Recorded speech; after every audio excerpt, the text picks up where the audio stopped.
ஏன் இந்த கடினமான பாதையை, வலியையும் அவமானத்தையும் கொடுக்கக்கூடிய ஒரு பாதையை தேர்ந்தெடுத்தார்கள் என்று எண்ணி பார்த்தால் அதிலே ஒரு உண்மை இருக்கும்.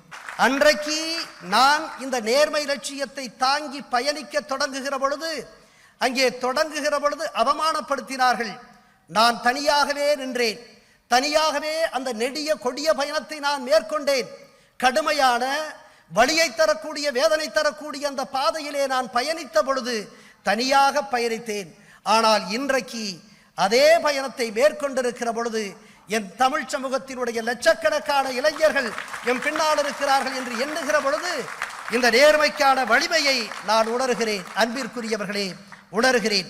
அதனால் தான் என்னுடைய முதல் பணியை நீலகிரி மாவட்டத்தின் கூடலூரிலே நான் தொடங்கிய பொழுது அங்கே என்னுடைய அலுவலகத்திலே என்னை அறியாமல் ஒரு வாசகத்தை எழுதினேன்.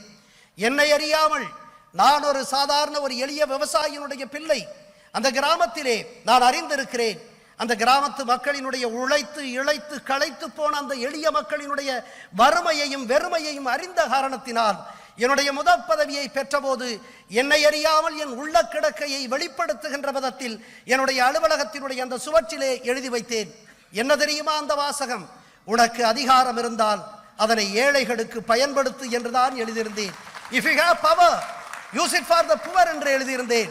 உனக்கு அதிகாரம் இருந்தால் அதனை ஏழைகளுக்கு பயன்படுத்து என்று என்னை அறியாமல் என் உள்ள கிடக்கையாக இருந்த வாசகம் இங்கே என்னுடைய அலுவலக சுவற்றிலே வெளிப்பட்டது. அப்படித்தான் நான் என்னுடைய பயணத்தை தொடங்கினேன். ஆனால் பயணத்தை தொடங்குகிற பொழுது உனக்கு அதிகாரம் இருந்தால் ஏழைகளுக்கு பயன்படுத்து என்று நான் முயற்சித்த போது என்னுடைய அதிகாரத்தை முழுமையாக இந்த நாட்டினுடைய கடைக்கோடியில் இருக்கக்கூடிய ஏழை எளியவர்களுக்கு பயன்படுத்த முடியவில்லை.